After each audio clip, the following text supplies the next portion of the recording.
So for those of y'all who don't know us, we are a nonprofit. We are focused on education and networking. It is our job to bring the bleeding edge of digital marketing into the Madison space to make sure that everybody in the Madison area, regardless of what field they're in or what their job is ready to go when it comes to the ever-changing world of digital marketing. That is our focus. So to do that, we have many things that we do. This is our primary thing, which is our third Wednesday of the month. Very early on cold, hot, or whatever mornings, we get together and we bring in speakers, panelists, and events. Always free, always with food, and then obviously we also do lots of other things if you're new to the org. So we have networking events and we have trainings like virtual and in-person trainings at other times. But pretty much everything we do is free and all about serving the community. And we always meet on our third Wednesdays in this phenomenal space, which we'll talk about in a minute. So this is our board. We are smaller right now than we were 2 months ago. We had some really amazing folks leave us. We've already thanked them, but I do want to give a big old congratulations. Are they in the room? Meg and Genevieve, stand up. Is Meg here? I think Meg, stand up. Meg is already standing. She's like 3 steps ahead of us. Meg is stepping in as our new president, and Genevieve, already serving as secretary, is now also serving as vice president. So let's give them another round of applause. We are a fully volunteer-driven organization, and it takes leadership from folks like them stepping up to make these things happen. So big ol' shout out to the two of them, front and center in our little photo. So every month we like to spotlight a nonprofit like us, like another nonprofit, and this month we are talking about Madem. Anybody here know Madem? I'm a big fan. I've known them for like 10 years. They're a phenomenal organization. They provide girls and youth of color in grades 6 through 12 with the skills, experience, and connections to pursue careers in and change the face of STEM. I have seen some of the work they've done. It is unreal. They've got these like young kids just doing amazing work online. And so yeah, it's a really great organization. If you haven't had a chance to check them out, they've got a table in the back. They obviously have a website and lots of things on social. So check them out. They're doing great work. And they've been doing this as long as I've been like in the Madison space. So I'm a big fan.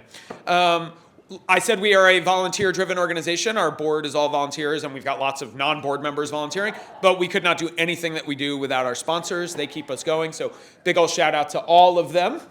And with that, I would like to call up Andy from Dream Bank to talk about the work that they're doing. You gotta hold both of those. Thanks so much. Good morning, everyone. Good morning. Thank you, Josh. As Josh mentioned, my name is Andy Frisky. I work here at Dream Bank. Just out of curiosity's sake, I know I recognize many of you. Any first-timers to the Dream Bank space today? All right, welcome everyone. So just a little refresher for maybe those of you who have attended our virtual or in-person events in the past, or this is your first time. We're a free community resource that's put on by American Family Insurance. And everything we do is meant to ladder up towards the inspiration and pursuit of dreams, in large part by helping to remove obstacles and barriers for folks. So how that translates, I would say, is 3 main ways.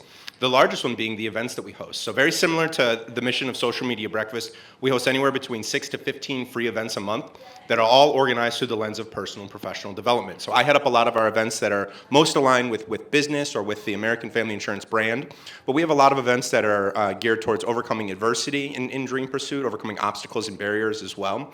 And we honor a lot of specific culturally and historically relevant months and moments throughout the year. So many of our events are virtual. We do have quarterly in-person events as well. In addition to the events that we host, we have a drop-in co-working space right around the corner. So if you haven't explored the space, I highly recommend it after the session today, where all the red tables and chairs are at.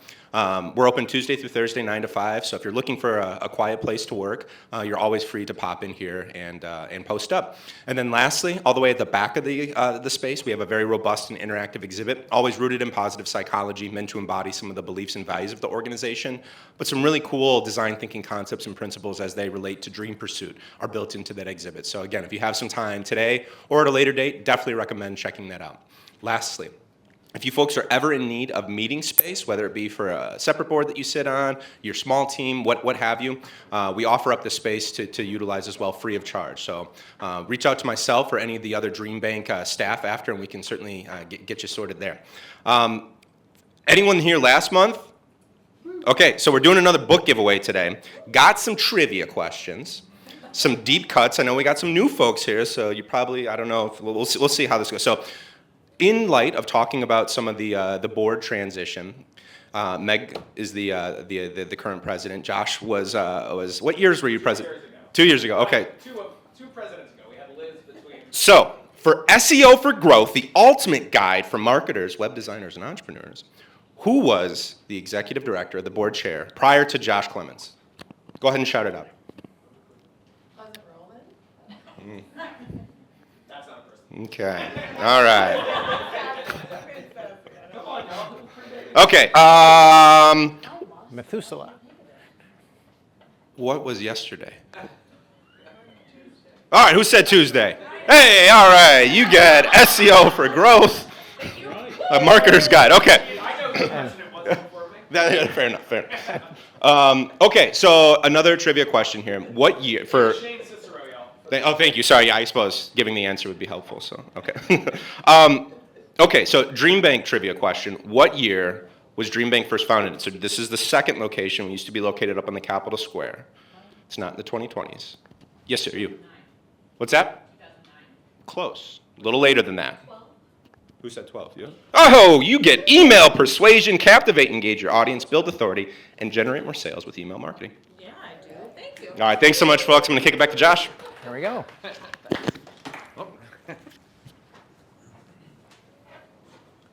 We're going to expect presentations from both of you on what you learned in those books next month. Is somebody here from Serendipity Labs? Yeah, come on up. Let's a sweet space over on the west side. Let's hear.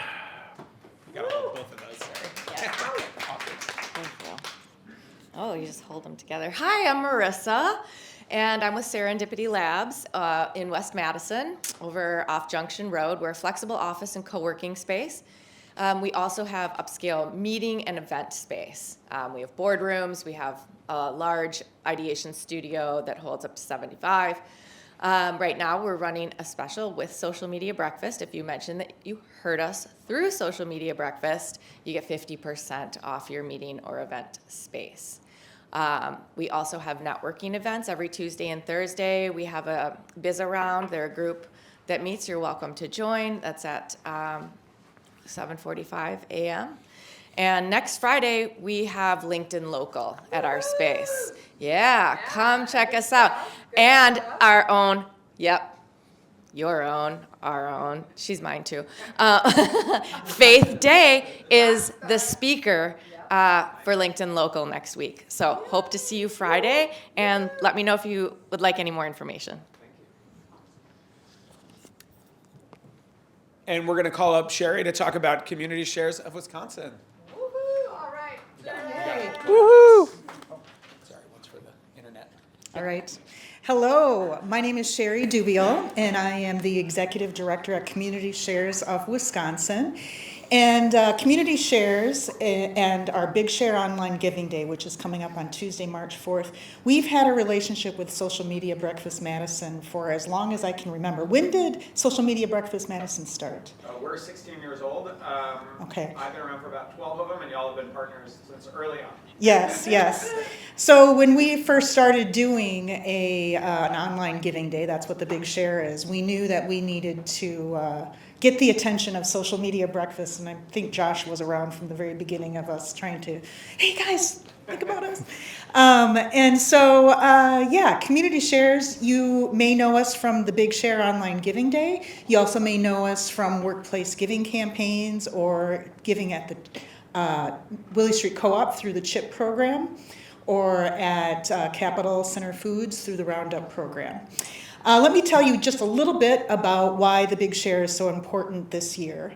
If you've been keeping up with any of the news going on at the federal level, you might be hearing about lots of cuts and people focusing on issues like DEI, trans rights, environmental sustainability. Those are the exact issues that Community Shares of Wisconsin is focused on. So all of the groups that are participating in the Big Share on March 4th are groups that in some way or another, whether directly because they receive federal funds or because they somehow are connected through other ways, we're all feeling the impact of this. And the Big Share Online Giving Day is an opportunity for folks to show their support of all of these groups and these issues. So thank you so much for having us here as a sponsor. And please check out the Big Share. And during the day of the Big Share, Tuesday, March 4th, at the Art Lit Lab across the way, we have from 8 a.m. to 8 p.m., we have in-person programming taking place that will also be shared online. So you can check that out online or at Art Lit Lab. Thank you. That's right there.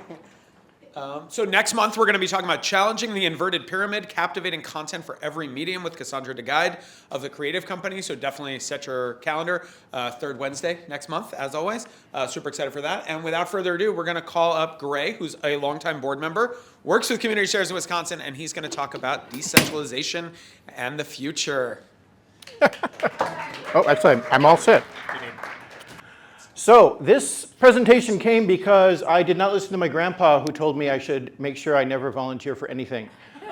We were at a board meeting and we were talking about possible topics to bring up, and I said, hey, I've been hearing a lot about decentralized social media and people moving from the big platforms to them. Maybe we should have somebody talk about that. And our esteemed president, Meg, said, yeah, that's a good idea, Gray, you should do that. So here I am. So what we're going to cover today is a brief overview. Now, it's going to seem like a couple of times that we go off into tangents, and that's because there's a really weird story going on. It's a Sony Betamax, Coke, Pepsi kind of weird thing going on in decentralized social media. And also, it's a David and Goliath story, and it's a David and Goliath and an even bigger Goliath story, really. And also, I want it to be useful to you. I want you to be able to, by the end of this talk, even if you decide not to do any decentralized social media, which you might do, if a client or a boss or somebody comes to you and says, hey, I've been hearing about Mastodon, or hey, let's make Threads able to talk to all the Fediverse, you'll be like, that's an idea, let's talk about it, and be able to make that decision and do it in an informed way. So that's the goal. Why are people talking about decentralization right now? Well, there's a few reasons. As Sherry mentioned, it's been an interesting year for things. Things like censorship, free speech. If you may pay attention to some of the things on Facebook and Twitter in terms of the way, X, and some of the way that they block things or change mentions. There was a period of time where if you mentioned PixelFed, which is a decentralized image app on Instagram, they would cancel your account. They stopped doing that after a while. There was also a period of time when they would, they accidentally deleted Joe Biden from the list of presidents on Facebook. Whoops. Completely an accident, of course. And there's also a matter of personal data. I mean, we are in the business of targeted social media, which we get by looking at profiles of people, which are tracked by a lot of the bigger things. And to some extent, that's understandable, and on some cases, they may get misused, and where that data goes and how it is used is something that people are becoming more and more engaged in trying to understand. And finally, there is the question of economic neutrality. Like, you may spend years and decades from the absolute launch of an app, setting up a presence, making sure that you are we okay? I see Faith has a concerned look on her face. You may spend all that time, and then suddenly someone comes in and buys the entire company and changes it in ways that you don't necessarily agree with. What can you do? Most of us, there's not much we can do. We can either leave and leave all of that content there, or we can stay there and sort of watch it go and change around us. Are we need a different one? We need 3 mics. Wow. At a certain point, I'm going to look like a sort of Christmas tree covered with mics. So that's okay. But let's define our terms. Okay, it's important. We don't just throw around decentralized. In fact, one very engaging person here said, "Oh, it's decentralization. You're going to talk all about Truth Social, aren't you?" I was like, "That was a good one, by the way. That was really, really good." No, I am not going to, and nor is Truth Social an example of decentralized social media. There's really 4 criteria. So first of all, the idea that it is not held by any one corporation, individual, team, anything like that. It is a shared property. It is the commons, really. It's a form of the commons. Also, it needs to have part of the open source movement, okay? It has to be able to be a group of people that can come in, look at the code, take a copy for themselves, change it around if they want to, try and improve it, and come back in. The open source movement is a subject I can't really go into right now because it's way too deep, nor do I have any expertise in that particular area. So I'm just going to say that it is a case where you can do that with the decentralized apps. It's also driven by the community, as opposed to what? Anyone want to guess what the other things are driven by? What? Corporation. Well, yes, the corporation. And what is the corporation going after? Profit, exactly. Driven by the needs of the community and the desires of the community, or somebody who just goes, hey, wouldn't it be cool if, as opposed to giving the shareholders a bigger dividend. Again, not dissing on that, I'm just saying decentralization has a different focus. The third criteria is that the people who, when I say owner, I don't mean owner of the platform, I mean the person who uses it has control of the data that is there. The content, the list of followers, the list of people that they follow. They not only have it, but there's a phrase that they use called credible exit. And the idea of a credible exit is that if I don't like the way that my server is working, I can take all of my posts, I can take all of my followers, I can take all of my people I follow, all of my filters, all of my hashtags. I can take that data and I can move it to a different server. The analogy would be if you decided you didn't want to be on X anymore, and you could just take all of your content on X and just move it and stick it right onto Facebook. Now, I know there are devices and things and different third-party apps that let you sort of repost and do things like that. I'm not talking about that. I'm talking about just being able to directly do that. That's another aspect of decentralization. And you are the one who own that, not the corporation, not something else. You don't have to ask them for permission to take it and things like that. And the final criteria, which I love because everything's federated in my life these days. I started working for Community Shares, which is a federation of nonprofits. And federated means that there are multiple apps that can all directly communicate with each other. So imagine if you tweet something and suddenly it appears on someone else's Instagram feed who can follow your Twitter account. Not a mirror, not that you have a separate thing, not duplicate posts, that actual feed, if they could communicate with each other. That's what happens with the federated application in a decentralized social media. That federated universe has unfortunately been abbreviated to be called the Fediverse. And you can go ahead and make all the cheese and pizza jokes you want. Personally, I was tempted to wear my Star Trek cosplay uniform today and say, I'm from the Fediverse and I'm here to help you. I was talked out of it by my partner. But let's get one thing out of the way. A lot of people say that Threads is part of the decentralized universe. Well, let's take those criteria and look at it. Is Threads controlled by multiple people? Not even close. Definitely not. How about code? Can anybody here go and find the code, go on GitHub and grab the code for Threads?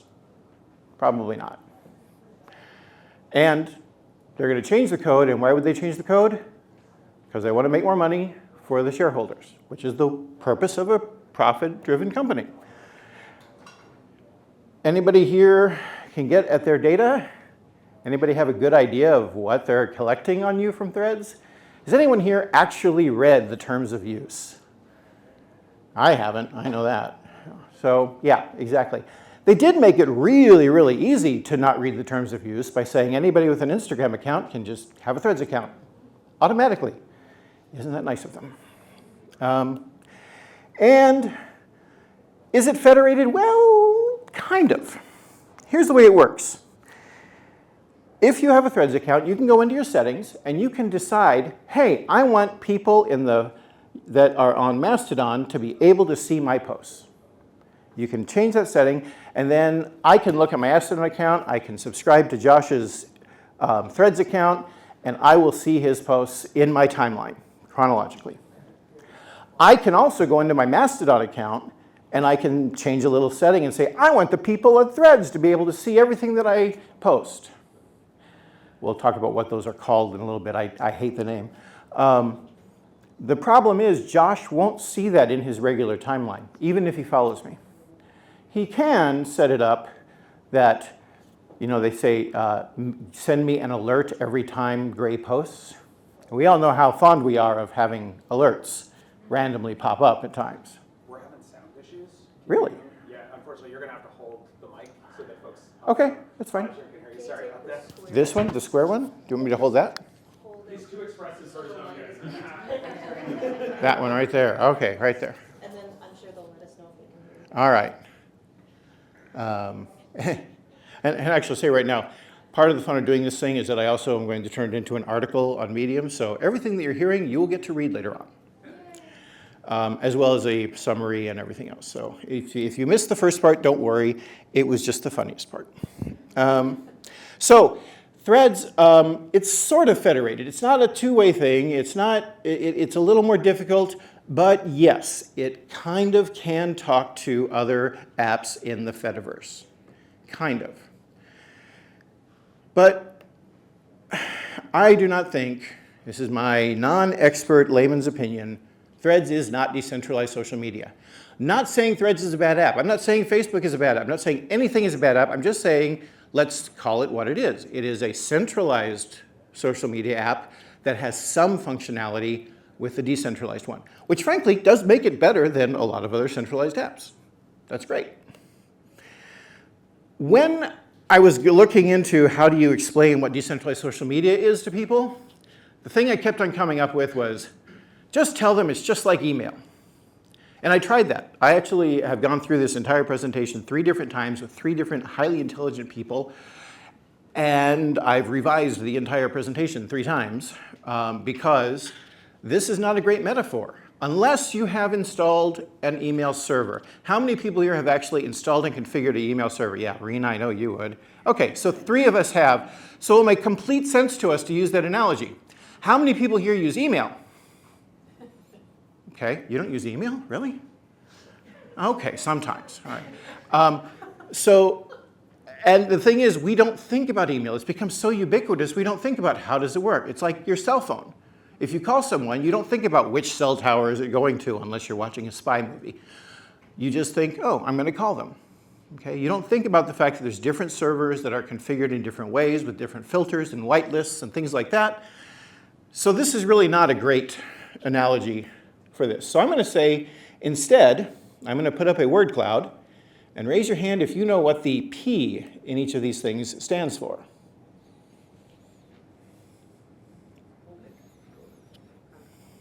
Oh, I heard somebody say it. Which P? The majority of them. What is the word that all of these things have in common? Protocol. Thank you. Protocol. We have a hypertext transfer protocol, which is used to transfer hypertext between different places. It's a way of they can communicate. We have a file transfer protocol, which is a way for things to talk to each other with transferring files. Then we have a secure file transfer protocol. We have all these, some of them I don't actually know what they stand for. IP does not stand for intellectual property. It stands for Internet Protocol, which is the way the internet apparently talks to everybody. I don't know. It's kind of weird. Actually, it is not weird. It's the IP address. You've heard that phrase. It's the Internet Protocol address. It's how they talk, they find you. So a protocol is a way that you talk to each other. And this is where we get into the tale of 2 protocols. Because there are 2 big players in this game. Anyone tell me what either of these symbols stand for? You 2 are disqualified because you obviously are serious in that. All right. This is actually, I think this is one of the most clever logos I've ever seen because it stands for the activity pub. It's a little A and a little P there. It's kind of subtle. And the protocol, the symbol, they just kind of lifted that. And I think that was actually brilliant and lazy to come up with. But these are the two big players. And the reason they're the two big players is because ActivityPub is what's used in the Fediverse by all of the federated applications. And the protocol is what is used by, anyone? There's a hint in the picture. What app would use the protocol? Very close. More recent than that. It's in the name. It's called Bluesky. So the protocol is Bluesky. ActivityPub is basically everything else. So where do they come from? The World Wide Web Consortium set up a team, and they said, hey, come up with this great way to we can have people talk to each other. And back in 2018, so this is pretty old by internet years, was it decentralized? Yes, it was completely open source. Not only could you set up your own size of a server from a giant one with thousands of people, you could also set up one little tiny individual one if you wanted to for yourself. Any size. Not only that, but you could have them be themed for different things. I realize this is probably too small for everybody to see here, so I'll just call these out. This is scicom.xyz, which is a science and math-based server. Bark.lgbt, can you guess what that's about? Dogs that are owned by queer people, yes. Mastodon.social is the big dog in the room. It's kind of the first one. It is definitely the biggest server, but at the same time, it's not the only one, and it talks to any of these other ones. Then you have one down here called EarlGreyHot.love, which was a tiny server that was created by a person making a decentralized presentation to see if it was possible to do easily. And has exactly one user, me. And yes, it does work. I was able to set up my own Mastodon server and put it up there. Was it really easy? No. I'm not a sysadmin. I just cosplay as one occasionally. So it was also federated. ActivityPub, basically any centralized application, Facebook, Twitter, Instagram, Threads, anything like that, YouTube, has an equivalent in the Fediverse that runs off of ActivityPub. So if you don't want to do YouTube, you do PeerTube. If you don't want to do Facebook, you do Friendica. If you don't want to do Instagram, you do PixelFed. Okay, and those are the different apps that are out there that you can definitely go along with. And it's sort of the equivalent. And the weird part about it is that they actually all talk to each other.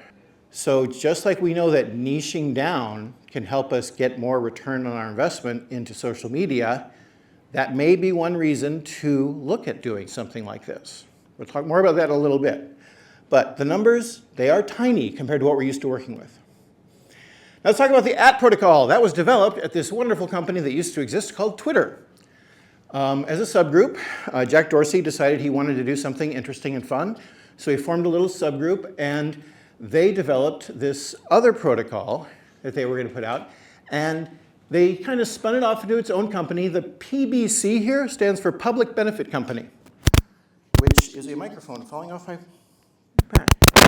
A public benefit company is simply a for-profit company that is designed for the public good. Okay? Sort of a, hey, we really want to be, sort of like Google's Don't Be Evil, that they stopped using mysteriously. Is it decentralized and open source? Well, it is not. I put open source in quotes because yes, you can totally get the code and go and get the open source. So you can set up your own Bluesky server.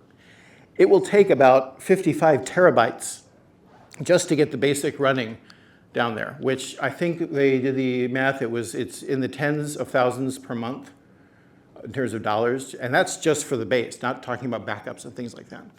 So sort of open source, you can do it if you have all these resources, but if you don't have these resources, well, it's basically not really available.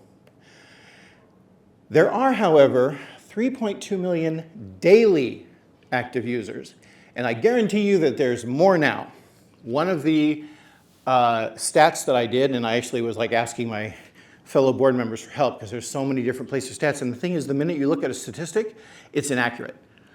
one of the statistics that was done in at January of 2025 calculated the rate of one new Bluesky user every 5 seconds. So it's growing really, really fast because it saw an opportunity. People are suddenly wanting to leave Twitter and find something else. Oh, look, we'll make a place for them. Is it federated? Kind of. There are apps that are separate from Bluesky technically.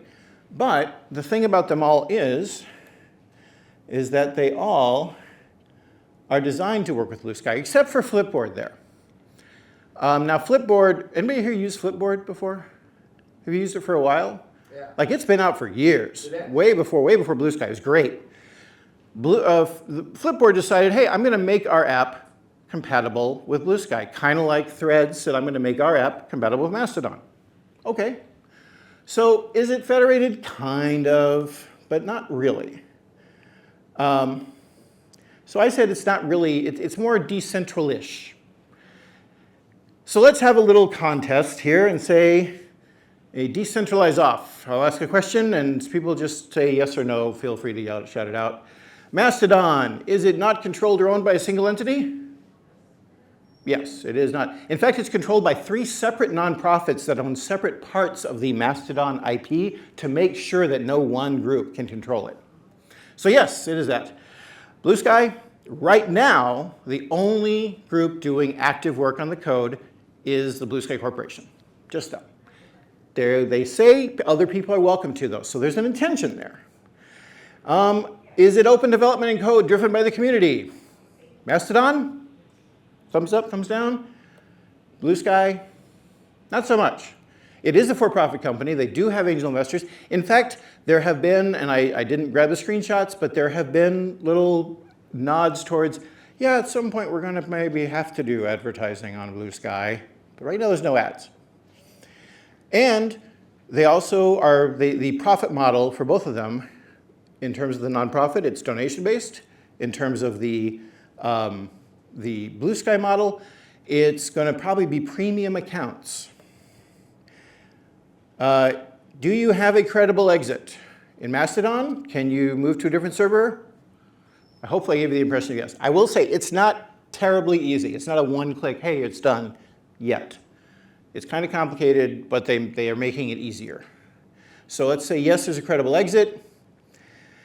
As far as Bluesky goes, it's, well, yes, you can totally take your data. You can grab your data, you can grab your followers, you can grab the people you follow, and you can take it to any other Bluesky server you want, as long as it's the only one that actually exists right now.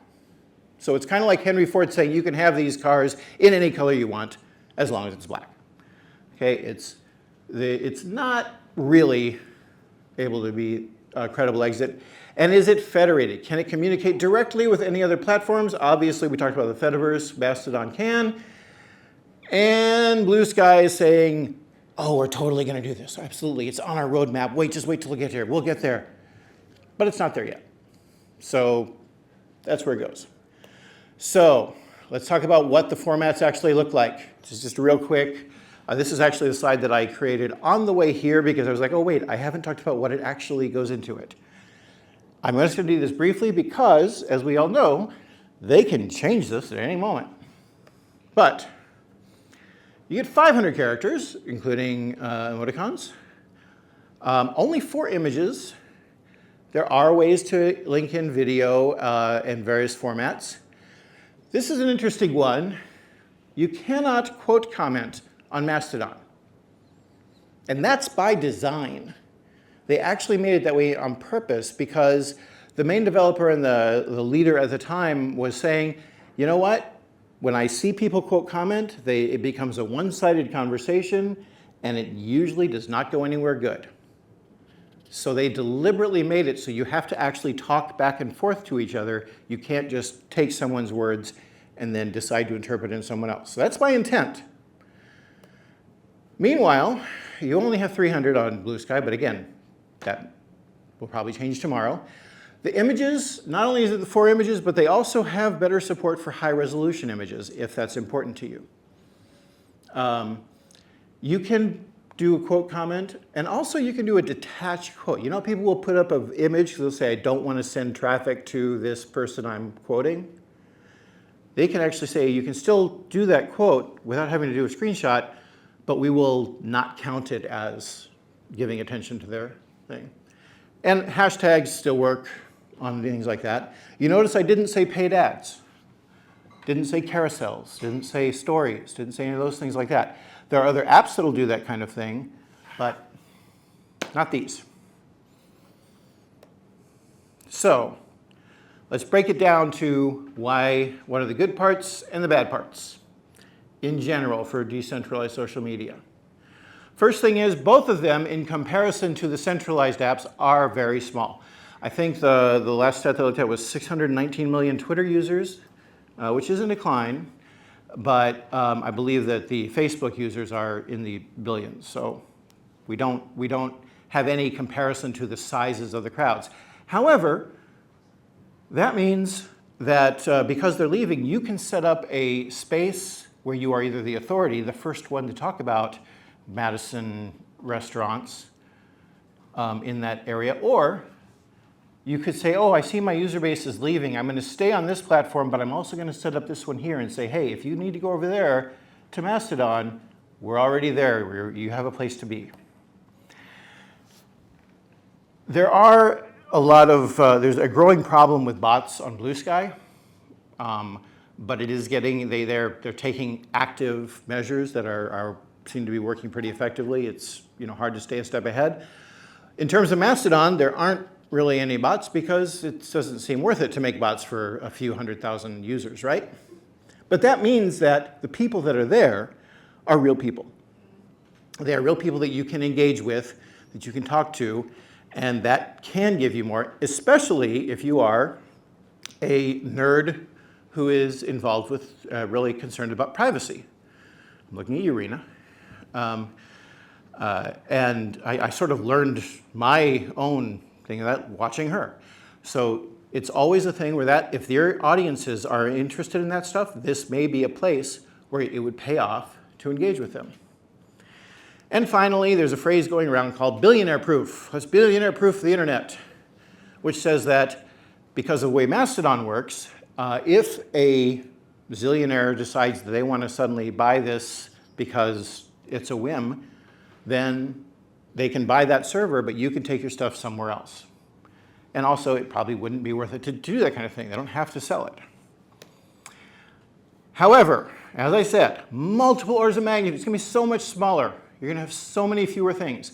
Wait till you see the numbers on the followers and accounts here. It's going to make you laugh. Also, as I mentioned a couple of times, I am by no means a sysadmin or stuff like that, but I am the guy in my family who people come to when they say, my computer doesn't work. So I'm at that level of technological expertise. And I can tell you the first attempt was a different platform called GoToSocial, and it involved the command line interface. Anyone here familiar with the command line interface? Great, a few of you are. I'm not. It scares me. Okay, it terrifies me.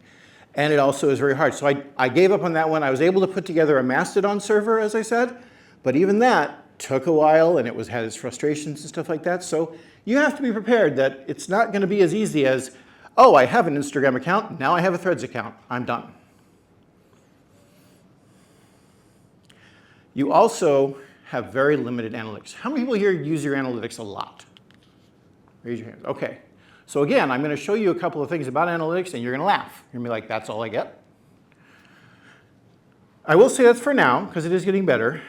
But you need to ask yourself these questions. If you want fish, you got to go to the pond. Okay, so find out where your user base is. If they aren't hanging out there, it's always easier to sell to people that have already bought from you than it is to try and find new customers. So might want to see if there's actually a room for it there. Also, if you are a company that is, proposing a huge proprietary software that is a closed system that only the users can only use your thing, decentralization is probably not something you can trumpet as being one of your values. Not saying it's bad. I absolutely believe in the right of intellectual property. But that might not be a place where you want to do that kind of thing. And do you have the resources? Now, this is especially for nonprofit groups. Because our nonprofit, Community Shares, we looked at all this, and we noticed that it was very easy to get into Bluesky, but that Mastodon had a much steeper learning curve, and so that's why we don't have the one, we have the other.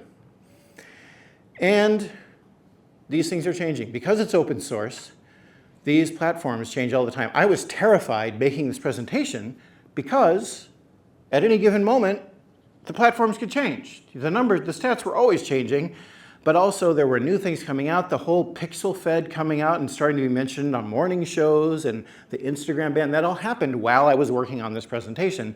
So for all I knew, I was going to be like, pixel fed, oh, it doesn't exist anymore, sorry. So if you have all those things, then yes, by all means, you should do it. And frankly, you should do it anyway, just do an experiment. Like sign up for one of these things for a week, play around on it. I still have all my centralized email accounts, our centralized social media accounts, but I have been playing around in Mastodon and Bluesky, and I'll say I've made new friends, I've found old friends, I've been enjoying the content, and I will say I've really, really, really enjoyed not having every third thing be an ad. That has been a lot of fun. It's also been really fun to go back to the chronological timeline. Like, wow, that's really weird. You start scrolling and you get to a point, you're like, oh, I've already read this. Okay, I'm done. So here's where I do a pop quiz. And I did put threads back in there because that's a very popular one. Let's say that a client came to you, hypothetically, they were a nonprofit federation that was looking to promote a big fundraiser that, say, maybe was taking place on March 4th. Which one of these do you think would be useful for them? Anyone? Come on, you're all social media professionals. I'm coming to you as an employee of Community Shares. I say, hey, I saw that you went to that Social Media Breakfast Madison presentation on decentralized social media. Would it be useful for Community Shares?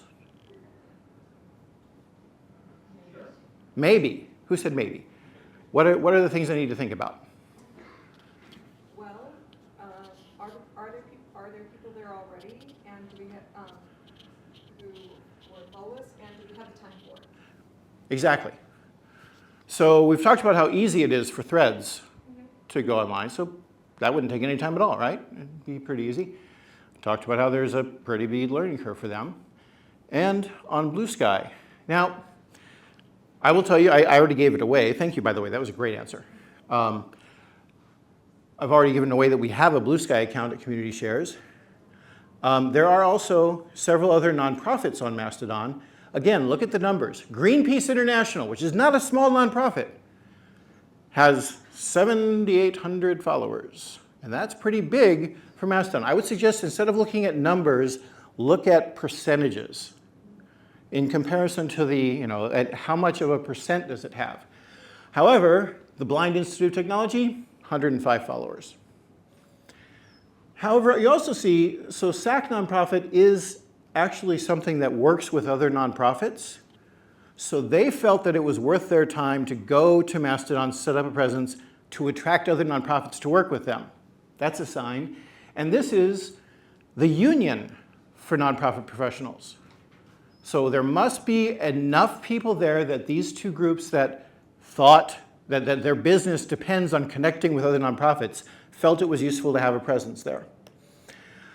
Also, some nonprofits have the ability to do both. My particular favorite nonprofit, all respect to where I work, is the Electronic Frontier Foundation. I've been a supporter member for years.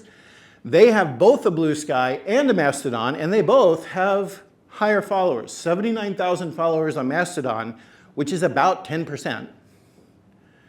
And then 113,000 on Bluesky, which ain't nothing. Okay, so that is definitely a strategy you can do as well. However, again, it is the Electronic Frontier Foundation. They have the resources and the time to handle these things. I mean, most of the people that run that place also wrote these codes. So, how about a small indie feminist queer bookstore in a small town that happen to want to connect with local people and find within a certain niche of things. And yes, I know if you don't know already, this is an actual bookstore here in Madison, and yes, I did get permission before I used them in this presentation. What would you tell them? Let's have this side, someone from this side. What would you tell them if they said, hey, I heard this decentralized thing because I went on LinkedIn and I watched the video recording. Is this something that we should do? In the back there. I'd say probably yes. It's an opportunity to build organic engagement with a niche audience. Exactly. It is an opportunity to build an organic engagement. I don't know if there is a Mastodon server that is focused on Madison queers, but there certainly could be. This is interesting. So I actually, full disclosure, I'm friends with one of the owners and have been a supporter of them for a long time. But also, they have a very interesting strategy in terms of their social media presence. So they have a Bluesky, room of one's own books, bluesky.social. Okay, 8,000 followers, fairly decent. On Mastodon, they also have one. Now you notice what they have for their title. It is a room of one's own books, .bluesky.social. That's their name. So obviously they want people to go here. Even though they're Mastodon, they have a Mastodon one, bird.makeup. That's interesting, is it? But it's there. But here's the fun part. If you look at what the fine print says, I'll read it to you. It says, this account is a replica from Twitter. Its author cannot see your replies. If you find the service useful, please consider supporting us via our Patreon. So they're sending you all kinds of different places and telling you we're not actually engaging with you here. But they have the URL to go to Bluesky, but they mention Twitter. And if you go to their Twitter page, their X page, look at the name, room of one's own books, .bluesky.social. So they're obviously using the strategy to funnel everything back to here, so that's where they can focus on. Okay? So that is a potential strategy for people to have a presence on all the platforms, sort of hedge your bets, but still only have to do the main work on one platform. Also, Bluesky makes it very easy because they have a thing called starter packs. Anyone here? I'm sure there's people who's on Bluesky. Raise your hand. Yeah. Anybody here use the starter pack? No? You did. Which one did you get, Josh? I've been added to a couple, and I started one about Wisconsin politics. Okay. Thank you for being the perfect example of what I was going to talk about here. So Josh said that he has been added to a couple of them, and he started one on his own on Wisconsin politics because Josh is an authority on Wisconsin politics, and so he looked at the space. Yeah, he saw, exactly. He said, and even if I'm not, I can guarantee you there's going to be somebody that says, hey, Grace, since you're an expert on decentralized social media, what should I, I'm like, I'm not an expert on it. I have ADHD, and I was able to do hyperfocus for a couple of weeks on decentralized social media. Like, that's what actually happened. But yeah, starter packs are things where they say, hey, if you're interested in bookstores, here's a bunch of curated lists of European bookstores to visit, Southern New England bookstores to visit, indie bookstores supporting LGBTQIA and BIPOC voices. If you want to go into nonprofits, there's We Sued the Fascists. I love that one. Reader and worker-owned media. Like, I have to see if the Progressive is part of that yet. And if it's not, I'm going to write them and say, hey, let's put them on there. But you can, if you go into Bluesky and you're like, oh, I don't know who I want to follow. Well, they will tell you. They will let you know. Here's the good ones. Now, all respect to Josh, I want to actually get your suggestions on the Wisconsin politics. There has also been some concern that this is sort of breaking the organic growth of things, that by making it this easy to get just these curated lists, people won't look for other voices, and that there's an exclusion because who controls your Wisconsin politics starter pack? All Josh. Now, in this case, it's a benevolent dictatorship, but there may be other places where it may not be. But it also could be an opportunity for you or your business or your clients to establish an authority within that space. Statistics. Are we doing time? Pretty good. Okay. Real quick. In Bluesky, there's starting to be more things. This is one, Bluesky meter, and I plugged in Community Shares Wisconsin. Full disclosure, our social media is run by Designcraft Associates here in Madison. They are awesome to work with. I have really enjoyed that. And especially Jordan and Mike are fantastic people to work with. And they set up the Bluesky. We talked about what would be useful and what should we put in there. So you can find some statistics, but not much. Like there's not very much information here to use, especially if we want to go deeper. And as far as Mastodon, originally there was nothing. There's the unfortunately named Mastometrics. And I just plugged in my own account to see, and you can see I lost 2 followers. That's almost 5% of all my followers. So, I mean, obviously I'm not doing too well. But on the other hand, I did have 2 interaction. So, you know, that's pretty good. So, yeah, you don't have, yeah, I know, and then there are actually 2 dummy accounts that I set up just so I can talk to myself, but, you know, I call it journaling.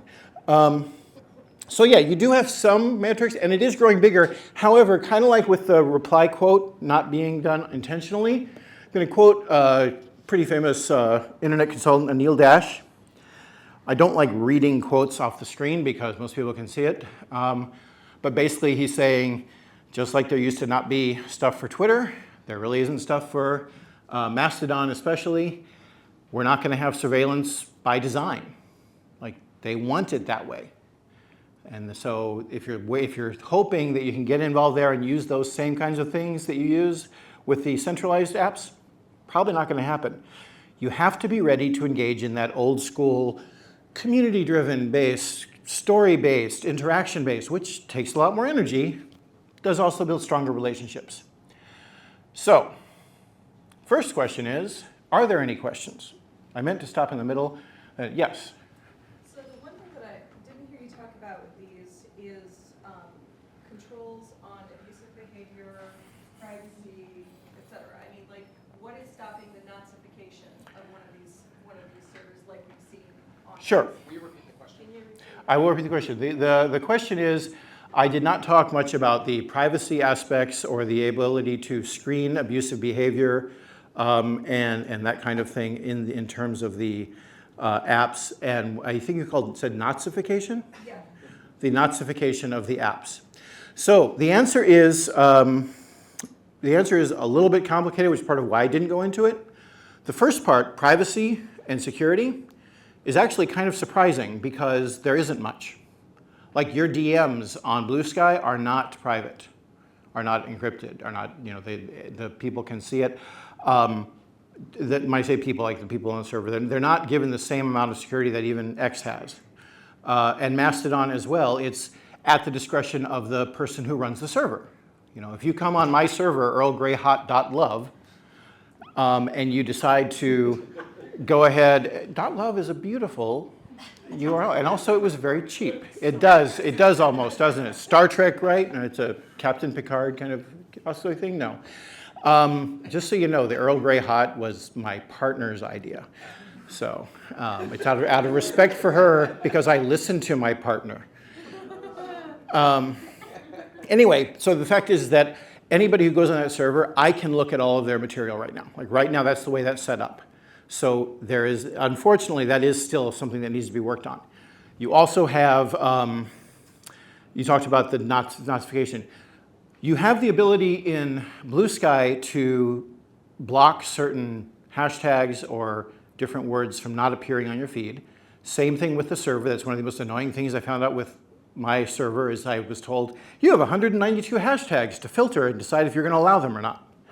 So that's something you have control of that, though. You can also block entire servers. There are right-wing Mastodon servers. And the bark.lgbt server is probably not going to want to let them on there. So you can block it. It is federated, but you can block it. And there are entire block lists that you can get. If I trust the person running bark.lgbt and I want to use their block list, I can just install that in my server and have that, which has benefits and things. But it's a growing aspect of things. The answer mainly is that you have the ability to screen content. You don't necessarily have the ability to keep someone from setting up their own server that will then do whatever you don't agree with. Okay. I put up here, again, you'll have this list on the screen on top. I also personally found these two authors and writers very, very useful in terms of looking at things. Cory Doctorow and Christine Lemmer-Weber, who weirdly was part of the original Bluesky team and then went over to W3C and helped develop ActivityPub. So kind of has that insider knowledge. And if you want to know more about the stuff that I do, I mainly do writing on medium.com. I did work at Community Shares. I do some visual facilitation. Holly and I actually met at facilitation workshops. And I also am an advocate for adults with ADHD, especially in professional situations. If you want to follow me on Mastodon, you can use that QR code. If you want to follow me on Bluesky, where I do not actually post, I use something I didn't have time to talk about called Bridgie, and I have a QR code because that's way too long. But what's nice about this is that I can post on Mastodon and it automatically goes directly to Bluesky. Not yet. Probably shortly after this presentation. So, and I will, this is my last slide, so I'll leave that up for now. Any other questions? Any other questions? Yes. I will also be around. Yep. Cool. Actually, well, real quick question. Based on what you've heard today, how many people are going to pay more attention to Bluesky? How many people are going to try a Mastodon account? Sure. Yeah, that's what I thought. And honestly, that's exactly the way it should be right now. Totally get it. I'll buy you a donut if next month you have Right. Mastodon. And Is it one of the donuts back there? Yes, yes it is. And it'll be all right. There you go, Josh. Thank you. Cool. Thank you, Gray. 2 board members 2 months in a row. Fun. We should do this more often. So for those of y'all who have not already connected with us, you should know we do lots of things. Check us out on SMBMad.org. We're looking for board members actively. We're looking for volunteers. We're looking for sponsors. We're always looking for new speakers. We've got some great folks lined up, but we're still filling up the second half of the year. So definitely apply to join us. Also, we're always looking for phenomenal nonprofits that we can highlight, like Madem this month. So if you have not already done one of those things and that sounds interesting to you, head on over to SMBMad.org. So quick trivia question from me. What year did they break ground on this building? Close. That's what year it opened. What year did they break ground? So you can subtract something and guess. Raise your hand. Somebody. What? You right there. No? Yes. So you, I don't know your name, but come up to after and you get a J&J gift card. And congrats to last month's winner. And thank you so much to J&J Gifts for working with us. Keep in touch, y'all. Thanks so much. See you next month.